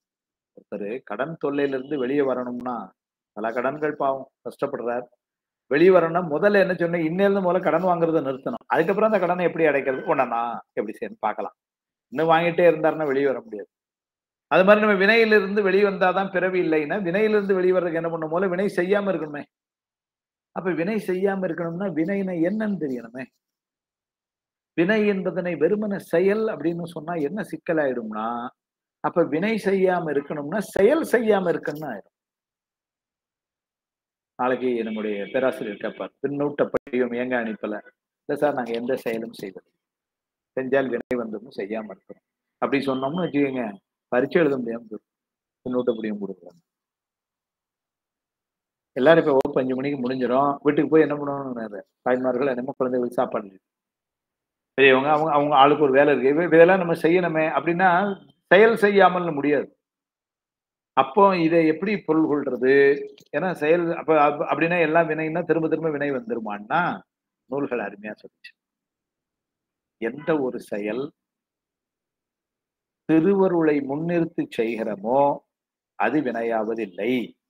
வெறுமன செயல்னு சொல்லாம வினைக்கு ஒரு சின்ன ஒரு இது கொடுத்தாங்க. யான் எனது என்பதனை முன்னிறுத்தி செய்கின்ற செயல்கள் வினையாகும். இதை நான் செய்கிறேன் என்று செய்யும் பொழுது அது வினை. இது திருவருளால் நடக்கிறது என்று சொன்னால் இது வினை இல்லை. அப்ப செய்கின்ற செயல்கள் எல்லாம் திருவருளை முன்னிறுத்தி செய்தால் அவை வினை இல்லை. திருவாசகம் சொல்லு, சித்தம் சிவமாக்கி செய்தனவே தவமாக்கும் அத்தன் கருணையினால் தோல் நோக்கமாறாமோ. சித்தம் சிவமாக்கி செய்தனவே தவமாக்கும். அப்ப செய்யற செயல்கள் எல்லாம் எதிர்க்கணும். சுவாமி காரியம் சுவாமி செய்யறான் அப்படி இருந்திருந்தா அது வினையாவதில்லை. அதுல ஒரு சின்ன சந்தேகம் வரும். என்னன்னா, நல்ல காரியங்கள்லாம் செய்யும் பொழுது சரி சார் அது சுவாமி செஞ்சு வச்சான், நான் செய்யல எடுத்துக்கலாம். ஒரு தப்பு பண்றோம், யாரையும் ஒருத்தர் திருடுறான், சும்மா வேடிக்கைக்காக சொல்றேன், கோர்ட்ல கொண்டு நிறுத்தி வச்சு போலீஸ் ஜட்ஜி கேட்கிற திருடுனியா, ஆமா திருடு, ஏன் திருடுனேன், எல்லாம் திருவருள் சார் அப்படின்னாம அதுக்காக இப்ப வினை இல்ல தப்பு இல்லாம போயிருமா? அது தப்பு தானே. இப்பதானே சார் சொன்னீங்க திருவருளை முன்னிறுத்தி செஞ்சா வினை வராதுன்னு நீங்களே நாங்க வந்துருச்சேன் அப்படின்னா அது நல்ல காரியத்துக்கு மட்டும் பொருந்தும் கெட்ட காரியத்துக்கு பொருந்தும் அப்படி சொல்லக்கூடாது லாஜிக்கு. அப்ப அது எப்படி சொல்லணும்னாரு காமன் சென்ஸ். இது என்னடா கேள்வி சுவாமி மேல இதை பாடுறாரு. நஞ்சம் உண்ட கண்டனார் நயந்து தந்த செல்வனே பஞ்சபாதகம் தனந்த பண்பினோர் தொழும் குகா இஞ்சி சூழ் தடங்கள் மே ஏரகச் சுரேசனே தஞ்சம் என்று அடுத்த எந்தன்னை புணர்ந்து கொள்வை. இது பாட்டு.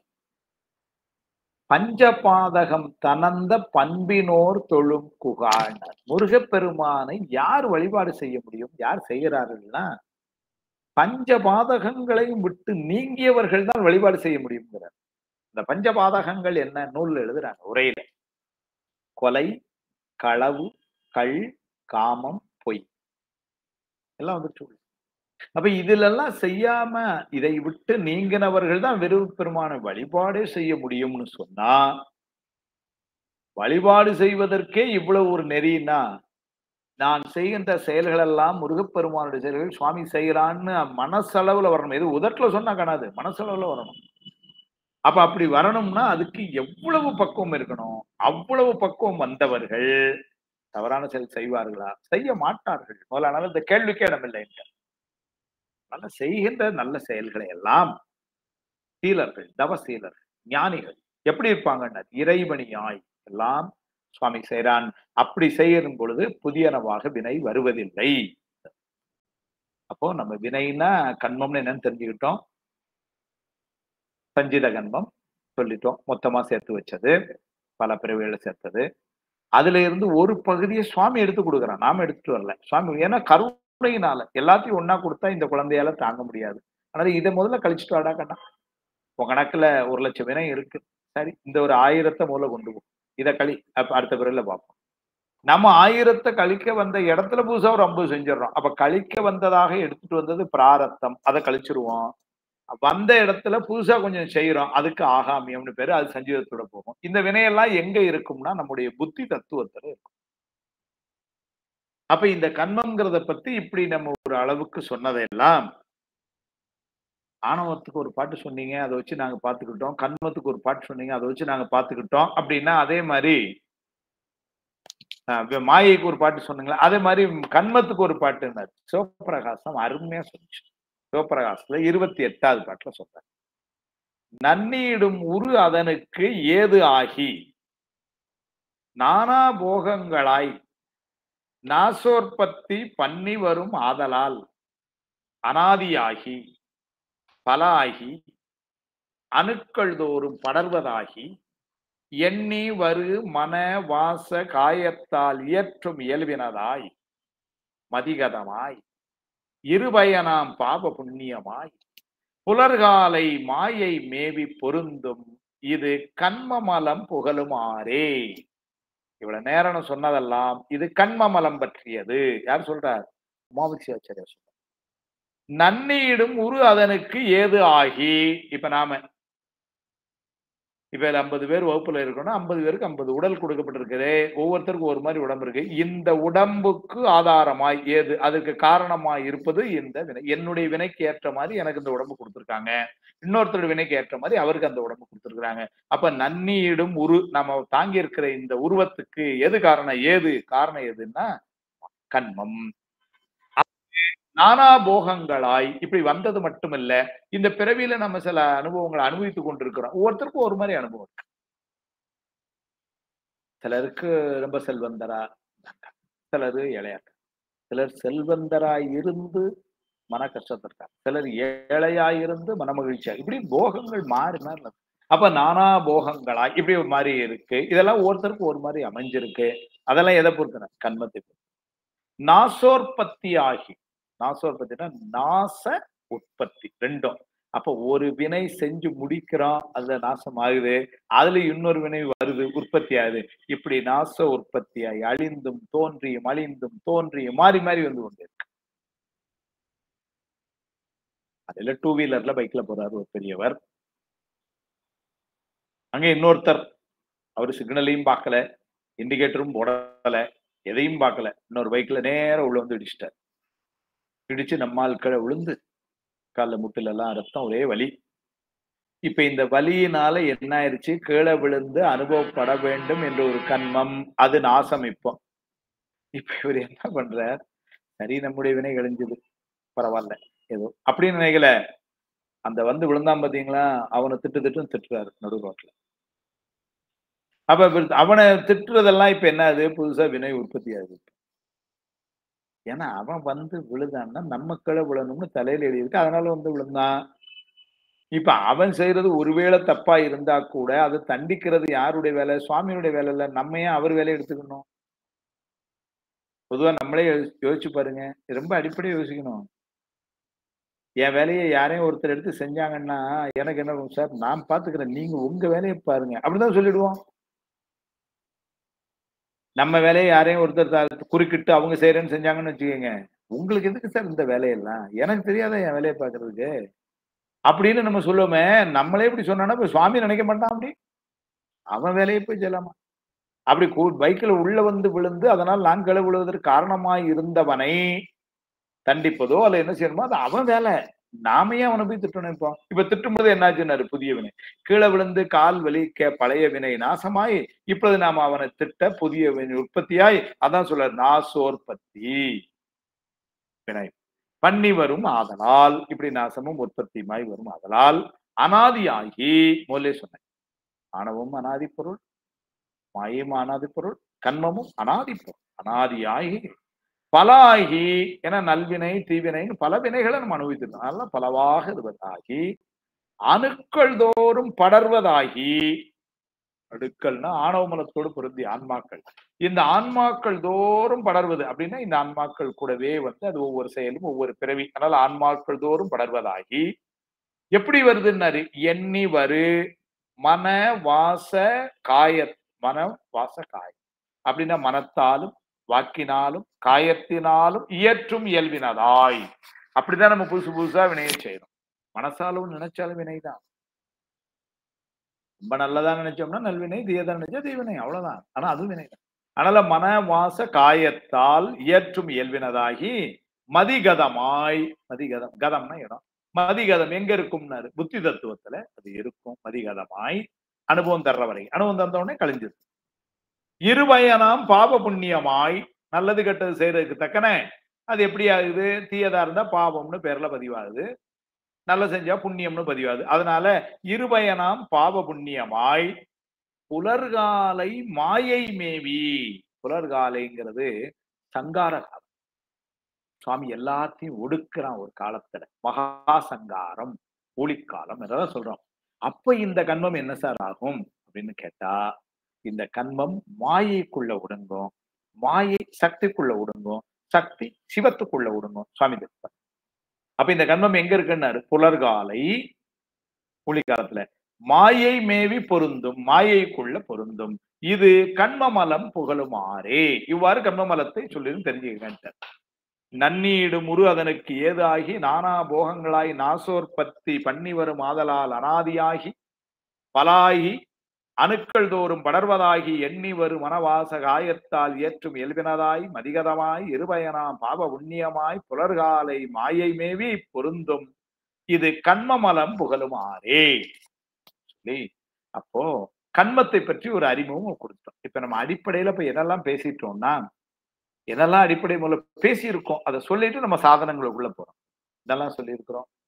இறைவனை சொன்னோம், பதி பசு உயிரை சொன்னோம், பாசம் என்று சொல்லி மூல ஆணவ மலத்தை சொன்னோம், அப்புறம் மாயாமலத்தை சொன்னோம், இப்ப கண்ம மலத்தையும் சொல்லிட்டோம். இவையெல்லாம் சைவ சித்தாந்தம் சொல்லுகின்ற அடிப்படை பொருள்கள், நித்த பொருள்கள்.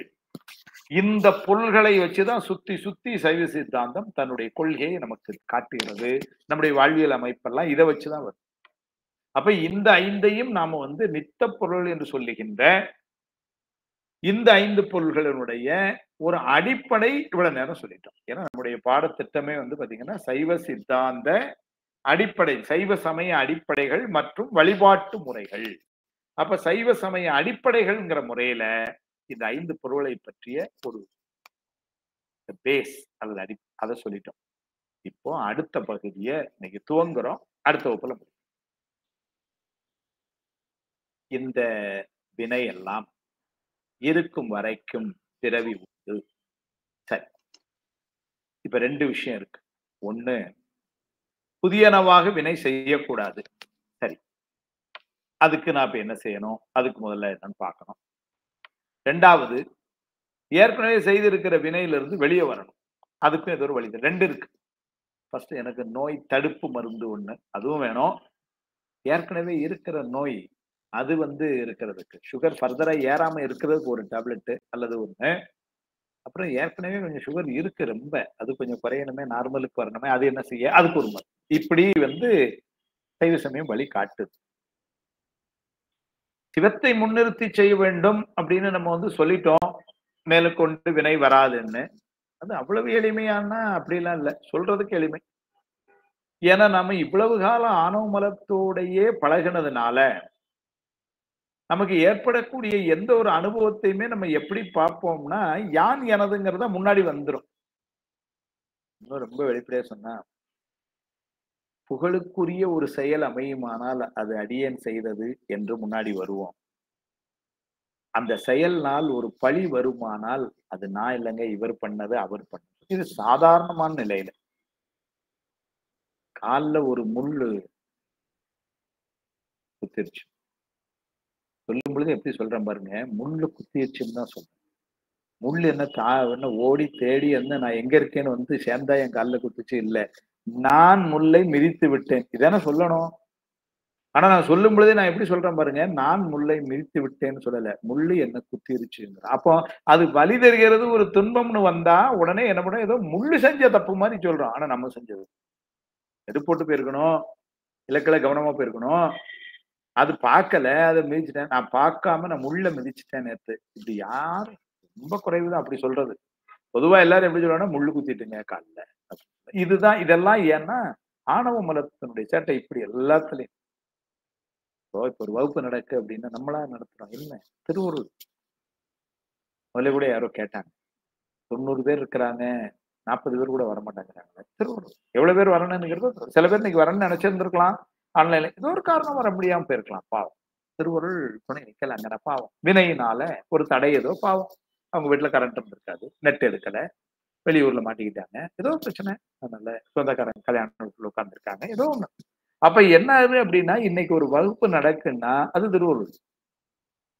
அதுல நம்ம இன்னைக்கு இதெல்லாம் சிந்திக்கிறோம் அப்படின்னா திருவருள். இப்படி ஒரு நினைப்பு நமக்கு வரணும். ஆனா நாம இந்த ஆணவ மலம் கூடவே இருக்கிறதுனால, நான் வகுப்பு எடுக்க போகிறேன் என்று நானும், நாங்கள் வகுப்பு படிக்க போகிறோம் என்று நீங்களும், இப்படித்தான் நம்ம நினைக்கிற முடியே இல்லை. எடுக்கிறதும் திருவருள், படிக்கிறதும் திருவருள். அதனால அந்த நினைப்பு வரணும். இந்த நினைப்பை கெட்டியா பிடிச்சுக்கிட்டீங்கன்னு வச்சுக்கோங்க, பேராசிரியர்கிட்ட சொல்லிடுங்க, பரீட்சையில நாங்க எழுதுறதும் திருவருள்னு சொல்லிடுங்க, உங்களுக்கு ஃபுல் மார்க் வந்துடும். நாமா எழுதுறா நினைக்காம எப்பவுமே சொல்லி வச்சிருக்கேன், உங்களுக்கு ட்ரிக்ஸ் சொல்லிட்டேன். அதனால இப்ப அது இந்த நினைப்பு நமக்கு வரணும்னா, எல்லாம் சிவன் செயல் என்ற ஒரு நினைப்பு வரணும்னா அதுக்கு நான் என்ன செய்யணும்னு, வழிபாடு செய்யணும். சுவாமியை வழிபாடு. நாடகத்தால் உன் அடியார் போல் நடித்து நான் நடுவே வீடகத்தே புகுந்திடுவான் மிக பெரிதும் விரைகின்றேன். ஆடகச்சீர் மணிக்குன்றே இடையரா அன்பு உனக்கு என் ஊடகத்தே நின்று உருக தந்து அருள் எம்முடையானே. ஏன்னா வழிபாடுனா, வழிபாடுல அடிப்படை நெறி என்னன்னா அன்பு. அதனால என்ன பண்ணார் பெருமானே, நான் உன் மீது அன்பு வைக்கிற மாதிரி நீ எனக்கு அருள் புரின்னு கேட்கிற. நீ எனக்கு அப்போ நான் உன் மேல அன்பு வைக்கிறதுங்கிறது நானா டக்குன்னு பண்ண முடியாது. அது நான் அன்பு வைக்கணும்னா உடனே கடையில போய் 1 கிலோ அன்பு வாங்கிட்டு வந்து வச்சிருவா முடியும் இல்ல. அது வரணும் மனசுல. அது வர்றதுக்கு நான் என்ன செய்யணும், வழிபாடு. மாணிக்கவாசகர் சொல்றாரு, அவன்டே கேட்கிறார், இடையரா அன்பு உனக்கு என் ஊடகத்தே நின்று உருக தந்து அருள் எம்முடையானே. அப்ப இந்த வழிபாடு.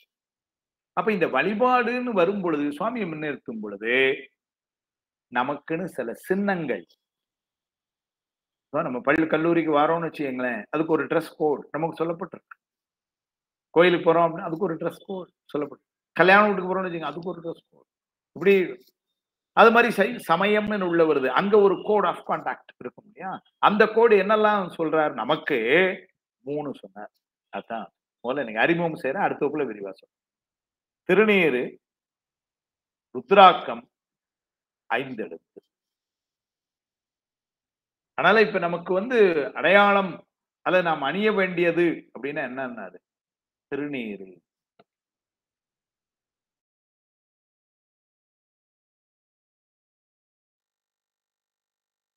அது முக்தி தருவது நீருன்ற. இப்ப வினை நீக்கம் பெற்று ஆணவமல பரிபாகம் பெற்று சத்தினிவாதம் பெற்று அவனுடைய திருவடியிலே இருந்து முக்தி இன்பத்தை அடைதல் அப்படின்லாம் பின்னாடி படிச்சோமே, அந்த முக்தி இன்பமே இந்த திருநீரதை கொடுக்கும்ங்கிற. முக்தி தருவது நீர். அவ்வளவு சிறப்பு அந்த திருநீர். மந்திரமாவது நீர், பதிகமே பாடுற ஒரு பதிகமே திருநீருக்குன்னு பாடுற. வரலாற்று ரீதியாகவும் இந்த திருநீர் எப்படி எல்லாம் செய்துன்னு பார்த்திருக்கிறோம். திருநீரை பற்றி பேசினாலே பேசிக்கொண்டே இருக்கலாம். ஏன்னா அவ்வளவு பெருமையுடைய பொருள். அப்பர் சுவாமிகளுடைய வயிற்று வலியை அன்றைக்கு தீர்ப்பதற்கு மருந்தாய் இருந்த பொருள் எதுன்னா திருநீர்.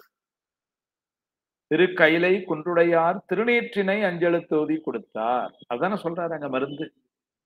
சமணத்துல இருந்து ஏதோ மருந்துகள் எல்லாம் கொடுத்து ஒன்னும் சரி பண்ண முடியாம இங்க வந்த பொழுது அக்கா கொடுத்த மருந்து என்னங்கிறீங்க? கைலை குன்றுடையார் திருநீற்றினை அஞ்செழுத்தோதி கொடுத்தார். திருவாளன் திருநீரு திலகவதியார் அழிப்ப பெருவாழ்வு வந்ததென்று வைத்து வள்ளி வாங்கின உடனே சரியாதான், பூசின உடனே குறையலாம்.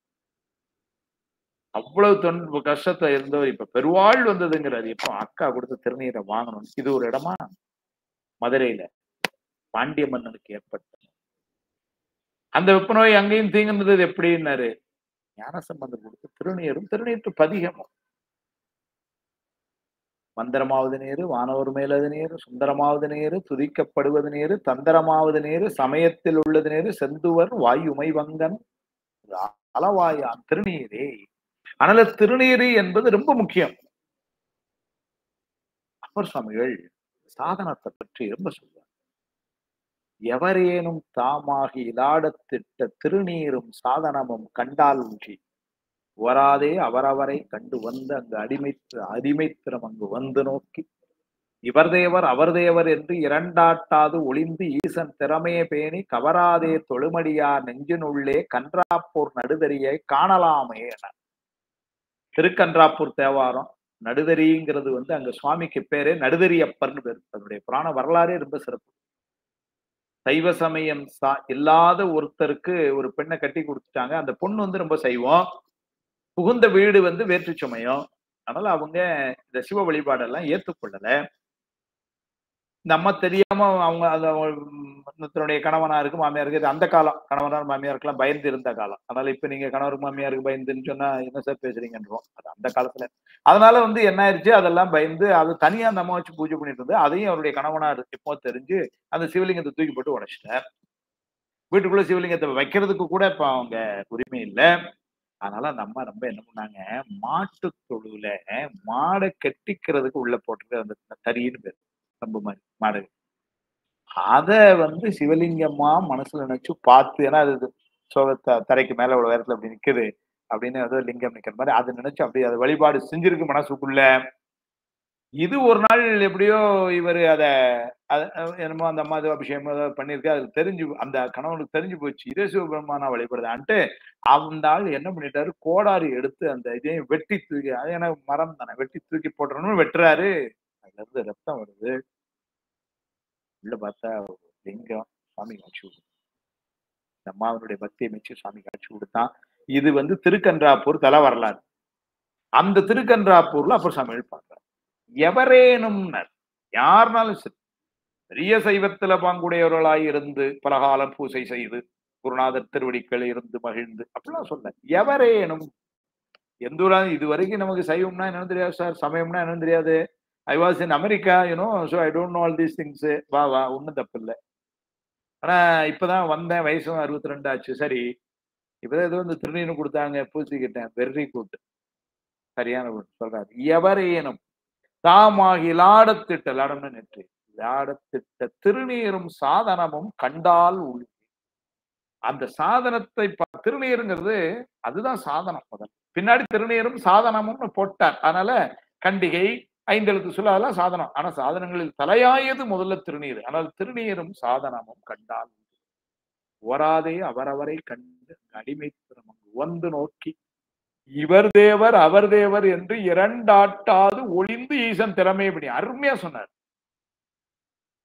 தெய்வத்துல என்ன சொல்லியிருக்கு, அடியாருடைய வேடத்தையே சிவபெருமானாகவே பார்க்கணுங்கிறார்.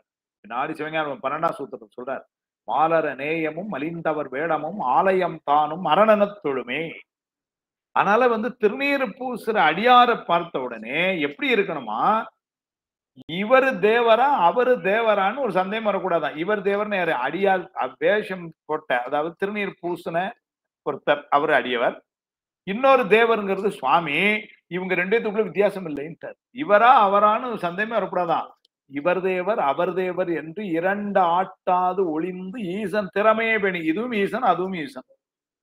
எங்க சிவலிங்க திருமணி அதுவும் ஈசன், திருநீர் பூசி அடியார் அதுவும் ஈசன். அப்படி பார்க்கணுமா, இவர் தேவர் அவர் தேவர் என்று இரண்டாட்டாது அப்படி பார்க்காம ஒளிந்து ஈசன் திறமே வேணி கவராதே தொழுமடியார் நெஞ்சினுள்ளே. இங்க பார்க்கலாங்கிறது, கன்றாப்பூர் நடுதறியை காணலாமே. சிவபெருமான உள்ள வச்சு பார்க்கலாம். திருநீருக்கு அவ்வளவு சிறப்பு சொல்ற. இப்படியும் சொல்றார், திருநீரை மதிக்கலைன்னா திரும்ப திரும்ப இந்த உலகத்தை பிறந்து செத்துக்கிட்டு இருக்க வேண்டியதாண்டா நீங்க எல்லாம் சொல்ற கோபத்தில் சொல்றார். அருநோய்கள் கெட வெந்நீர் அணியாராகில் அழியற்றார் பிறந்தவார் ஏதோ எண்ணில் பெருநோய்கள் மிக நலிய பெயர்த்தும் செத்து பிறப்பதற்கே தொழிலாகி இறக்கின்றாரே. திருநாமம் அஞ்செழுத்தும் செப்பாராகில் தீவண்ணத்திறம் ஒருகால் பேசாராகில் ஒருகாலும் திருக்கோயில் சூழாராகில் உண்பதன் முன் மலர்பறித்தெட்டு உண்ணாராகில் அருநோய்கள் கட வெந்நீர் அணியாராகில்.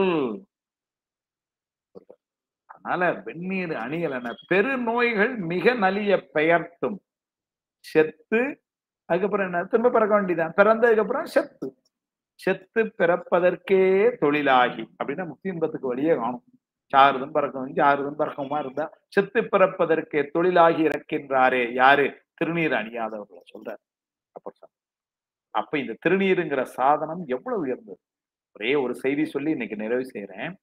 அந்த திருநீருடைய சாதனத்தை நம்ம எப்படி பெருமையா பார்க்கணும்னா, நம்முடைய தலைவன் சுவாமி அவன் அணிந்திருக்கிற பொருள் அதை நாமும் அணிந்திருக்கிறது கொடுத்திருக்கிறான்னா எவ்வளவு பெரிய கருணை பாரு. வேற சமயங்கள் எல்லாம் இருக்காது. நீங்க ஒரு ஒரு உயர் பதவியில இருக்கிற ஒருத்தரை வச்சுக்கோங்க, அவருக்குன்னு உள்ள பொருள் நமக்கு ஷேர் பண்ண மாட்டாங்க, நம்மளும் கேட்கவும் முடியாது, அது அவங்களுக்கும் உரித்தானது. நீங்க கலெக்டர் கையெழுத்து கொடுத்த பேனா கொஞ்சம் பேனா கொடுங்கன்னு சொல்லி அதை வாங்க முடியுமா? அவர் ஆபீஸ்ல ஒரு பேனா கேட்டா கொடுப்பாங்களா இருக்கும், அதுக்கு அவரு கையெழுத்து போடுறதுக்கு முக்கியமா வச்சிருப்பாரு, அந்த பேனா கொடுப்பாரு அவரு. ஆனா சுவாமி என்ன பண்றான், அவனுக்குன்னு ஒண்ணு வைக்கல, அவனுக்குன்னு மேல பூசுறது திருநீர், அதை நமக்கு கொடுத்தான். சாந்தம் மீதென்று எம் பெருமான் அணிந்த நீரு கொண்டார் இடர்களாய் நெடுங்களந்தேயவர் குறுகொண்டாய் மூன்றும் ஒன்றாய் குட்டி ஓர் வெங்கனையால் மாறுகொண்டார் புறமெரித்த மன்னவனே குடிமேல் எருகொண்டாய் சாந்தம் மீது என்று எம் பெருமான் அணிந்த நீரு கொண்டார் இடர்களையாய். பெருமான் அணிந்த நீர் அப்ப அப்படின்னா முருகப்பெருமான அணிந்திருக்கிறார் சாமி சொல்றார். போற்றி விண்ணவர்கோன் போற்றி புரிதவர் தொண்டற்கின்பம் ஆற்றுநல் அழகன் போற்றி ஆடுமம் வரியோன் போற்றி நீற்றினை புனைந்தமேனி நிலவருள் குன்றம் போற்றி சீற்றம் மேற்கோளா ஓர் சிவசுப்பிரமணியம் போற்றி என்று போற்றி விண்ணப்பத்துல பாமன் சுவாமி பாடுறார். அப்படியெல்லாம் இன்னும் திருநீர் நிறைய இருக்கு. திருநீருடைய பெருமை எல்லாம் இன்னும் பெரிய புராணத்துல நிறைய இருக்கு. மெய்ப்பொருளான புராணத்துல எல்லாம் வேடத்துக்கு கொடுத்த மதிப்பு அதையெல்லாம் நாம் வரக்கூடிய வகுப்புல, அப்ப இந்த வகுப்புல நாம பார்த்ததெல்லாம் ஏற்கனவே ஆணவத்தை பத்தி சொல்லி இருந்ததுனால மாயையை பற்றி நித்தமாய் ரூவாய் சொல்லி ஆணவ மலத்தினுடைய செய்தி, மாயா மலத்தினுடைய செய்தியெல்லாம் நம்ம பார்த்தோம். அது சுத்த மாயை அசுத்த மாயை, அது உள்ள பிரகிருதி மாயை என்ற செய்தியை பார்த்தோம். அங்க இருக்கக்கூடிய ஆன்மாக்கள் சகல வர்க்கத்து ஆன்மாக்கள் பிரளயாக ஆன்மாக்கள் விஞ்ஞானர்களுக்குள்ள இடம் என்ன என்றும், சுத்தமாய மடத்துல அதிகார முத்தர்கள் இருப்பார்கள் என்று சொன்னோம். இங்க ஒரு 24 தத்துவம், அங்க ஒரு 7 தத்துவம், அங்க 36 தத்துவம்னு சொன்னோம். தத்துவம் என்று சொன்னால் மாயையினுடைய காரியப்படுத்தப்பட்ட பகுதி என்று சொன்னோம். அந்த தத்துவங்கள் எல்லாம் நமக்கு உதவிக்கு வந்த பொருள்கள், மலம் இருக்கும் வரைக்கும் நமக்கு உதவியா இருக்கின்ற பொருள்கள், ஒரு கால எல்லையிலே அதை விட வேண்டும் என்றெல்லாம் சொன்னோம். அவ்வாறு மாயை பற்றிய தத்துவங்கள் எல்லாம் சொன்ன நாம கண்மம் என்பது அது நம்முடைய செயல்திறனுக்காக சுவாமி எடுத்து கொடுத்தது. மாயை கண்மம் ரெண்டும் அனாதிதான். ஆனா நமக்கு இடையிலே பொருந்தி இடையிலே நீங்குவதனால அதுக்கு ஆகந்துக மலம் என்று பெயர்னு சொன்னோம். அந்த கண்மம் இந்த உடல் நமக்கு இவ்வாறெல்லாம் அமைந்தது, இந்த உலகத்தில் இருக்கக்கூடிய அனுபவங்களுக்கெல்லாம் காரணமாய் இருக்கிற பொருள் கண்மம் என்றும், அது மனம் வாக்கு காயத்தினாலே நம்முடைய செயல்கள் என்றும், அது யான் எனது என்பதை முன்னிறுத்தி செய்கின்ற பொழுது அது மரம் வினையாக பதிவாகி இருந்தது என்றும், அந்த செயல்கள் எல்லாம் திருவுருளை முன்னிறுத்தி செய்யும் பொழுது அது வினை ஆவது இல்லை என்ற செய்தியெல்லாம் கண்மத்தை பற்றி நாம சொன்னோம்.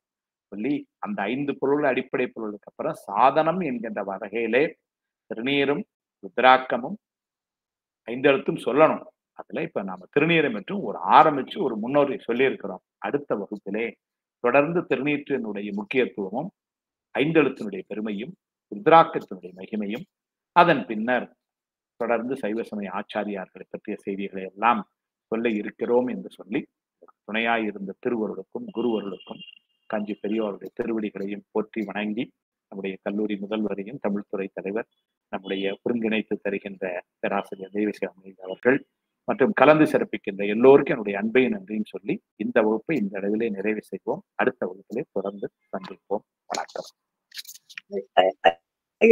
ஐயா ஒரு சின்ன இது நம்முடைய கர்மாவை தீர்க்கறதுக்கு கர்மாவுக்கு நம்ம அது பலனை எதிர்பார்க்காம செஞ்சாக்க அந்த கர்மாவனால பலன் நல்லதோ கெட்டதோ வராதுன்னு சொல்லுவான்.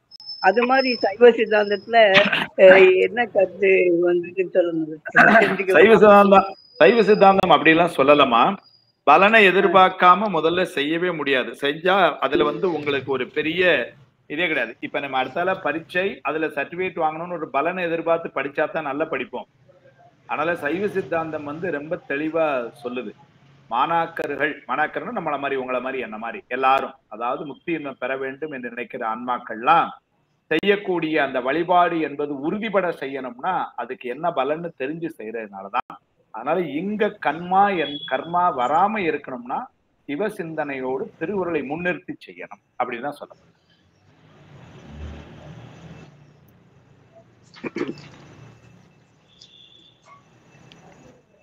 சொல்லுங்கம்மா உமா கல்யாணிமா, இதை சொல்லணும். வணக்கம் ஐயா. ஒரு வகுப்புங்க ஐயா. இது பிரளய கலர் எந்த இதுல இருப்பாங்க? இப்போ விஞ்ஞான கலர் இங்க இருக்காங்க, அதிகார முக்தர்கள் உள்ள இடம் சுத்தமாய சொன்னீங்க. பிரளய கலர் எங்க இருப்பாங்க? அதாம்மா அசுத்த மாயா போனம் சொன்ன பாருங்க. சுத்த மாயா போனம், அசுத்த மாயா போனம், பிரகிருதி மாயா போனம். அதுல பிரளயாகலர் நடுவுல இருக்கக்கூடிய அசுத்த மாயா போனத்துல இருப்பாங்க. அப்புறம் இன்னொரு இது 3 இது சொன்னீங்க, சஞ்சித வினை, பிராரப்த வினை, ஆகாமிய வினை. இந்த ஆகாமிய வினை அப்படின்றது என்ன? ஆகாமிய வினைங்கிறதுமா இப்ப நீங்க பிராரப்த வினையை கழிக்க வந்த இடத்துல இந்த உலகத்துல புதுசா வினை செய்றீங்க இல்லையா? இப்படி புதுசா நீங்க செய்யற வினைக்கு ஆகாமிய வினைன்னு பேர். இது திரும்ப சஞ்சீதத்துல போய் சேரும். மேல திரும்ப இடத்துல அனுபவத்துக்கு எடுத்துட்டு வரணும். புதிய பிராரப்த வினைனா நம்ம புதுசா செய்யறது தானே? இல்லங்கம்மா, பிராரப்த வினை தான் நாம செஞ்சு ஏற்கனவே வினையில இப்ப எடுத்துட்டு கழிக்க வந்தது. என்னுடைய பிராரப்த வினை நான் இந்த கோயம்புத்தூர்ல பிறந்தது. உங்களுடைய பிராரப்த வினை நீங்க இப்படி ஒரு வாழ்க்கை இப்படி கிடைச்சு, இதெல்லாம் ஏற்கனவே செஞ்ச வினைக்கு தக்க இந்த பிறவில நம்ம அனுபவத்துக்கு எடுத்துட்டு வந்தது. அதெல்லாம் அனுபவித்து கொண்டு இருக்கிறோம். அனுபவி கழிஞ்சிரும் அந்த வினையெல்லாம். ஆனா கழிக்கிற நேரத்துல புதுசா நம்ம ஒண்ணு செய்யறோம் இல்லையா? நான் தான் சொன்னேன், ஸ்கூட்டர்ல இருந்து கீழே விழுதோம் அப்படிங்கிறது அது பிராரப்த வினை. ஆனா அப்ப போய் எத்தால வந்தவனை திட்டுறோம் பாத்தீங்களா? அது நம்ம திட்ட வேண்டாம். அப்படி திட்டுறது புதுசா செய்யற வினை. அப்படி செய்யற வினைக்கு ஆகாமிய வினைன்னு பேர். சரி, நன்றி.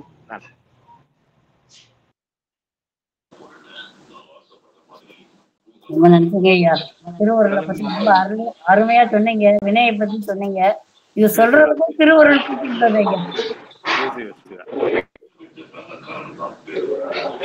ஐயா வணக்கம். வணக்கங்க ஐயா. ஐயா விஞ்ஞான கலருக்கும் சுத்தமாய்க்கும் இடையில இருக்கவங்க தான் அந்த ஒரு ஆன்மா சொன்னீங்களா? அது கொஞ்சம் திரும்ப சொல்லுங்க. விஞ்ஞான கலர் தான் ஆன்மா. அசுத்தமாயா போனத்துக்கும் சுத்தமாயா போனத்துக்கு நடுவுல அவங்க இருப்பாங்கன்னு. விஞ்ஞான கலர் தான் ஆன்மா. அவங்க எங்க இருப்பாங்கன்னா அசுத்தமாயா போனத்துக்கு சுத்தமாயா போனத்துக்கு நடுவுல இருப்பாங்க அப்படின்னு அவங்க இடத்த சொல்லுவாங்க. அதிமுக்தர்கள் பத்தி சொன்னீங்க. அதிமுக்தர்கள், அதிகாரமுத்தர், அதிகாரமுத்தர் அப்படின்னா முக்தி என்பது பக்கத்துல வந்துட்டும் அவங்களுக்கு அதிகாரம் செய்யணும்னு ஒரு மோகம் இருக்கு. அவங்கதான் அதிகார முக்தர்கள் பேரு. அவங்க சுத்தமாயா போனத்துல சுவாமிக்கு உதவி செய்யறதுக்கு அங்க இருக்கிறாங்க.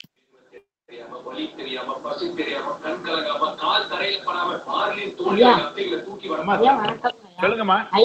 திருவருட்பயன்ல என்ன பாடல்னு சொல்லுங்கய்யா. எதுக்குமா? அந்த சித்தியார் 143வது பாடல் சொன்னீங்க கண்ணம். ஆமா ஆமா ஆமா ஆமா திருவருட்பயன்ல 30வது பாட்டு. 30வது பாட்டு விடிபா மலக்கும் விளக்கணைய மாயை. நன்றிங்கய்யா. நன்றி ஐயா. இப்போ நீங்க திருவருட்பயன் சிவபிரகாசம் எல்லாம் எடுத்து பார்த்து சொல்றீங்க இல்லையா? இப்போ புதுசா வந்தவங்களுக்கு என்ன புக்கு எல்லாம் நம்ம ரெஃபர் பண்ணி வாங்கிக்கிறீங்க? இல்லைங்கம்மா, இப்ப அடிப்படையா இதை நம்ம கேட்டுட்டு முதல்ல உண்மை விளக்கத்தை படிக்கலாம். அது ஏற்கனவே நம்ம முருகப்பன் ஐயா நடத்துறாங்க. அதனால அத படிக்க ஆரம்பிச்சுட்டு அதுக்கப்புறம் திருவருட்பயன் நூல்ல படிக்க ஆரம்பிக்கலாம். ஆமாங்கம்மா, இந்த அடிப்படையை தெரிந்து கொண்டு அதுல இருந்து ஒன்னா எடுத்துட்டு போலாம். அப்படி ஐயா சொல்லுங்க ஐயா. இறைவனுடைய திருவருள் சக்தி தான் மாயை. அது பிரகிருதி மாதிரி இருக்கும்போது பருமனா இருக்கு. தப்பு தப்பு தப்பு. அவனுடைய திருவருள் சக்தியே மாயைன்னு சொல்லக்கூடாது. இல்ல, நீங்க சொல்லும் போது ஒரு இதுல சொல்லும் போது கண்மா மாயல் ஒடுக்கம், மாயை திருவருள் ஒடுக்கம், திருவருள இறைவனல் ஒடுக்கம்ன்ற மாதிரி சொன்னீங்க இல்லையா? ஒடுக்கம்ங்கிறது வேற. இப்ப உயிர் தான் மாயையில ஒடுங்கி இருக்கு போது, அப்ப உயிர் மாயை ஒண்ணுன்னு சொல்லக்கூடாதுல்ல. ஒடுக்கம்ங்கிறது சங்கார காலத்துல யார் யார் எப்படி உள்ள சேர்க்கறது அங்கன்னு. அப்ப கண்மம் மாயைக்குள்ள ஒடுங்கும், மாயை சக்திக்குள்ள ஒடுங்கும், சக்தி சிவத்துக்குள்ள ஒடுங்கும். அப்படி. அதனால அது ரெண்டும் ஒண்ணுங்கிறது கிடையாது. ஒடுங்குற இடம், முறை, அமைப்பு, அவ்வளவுதான். சரி சரி, நல்லது.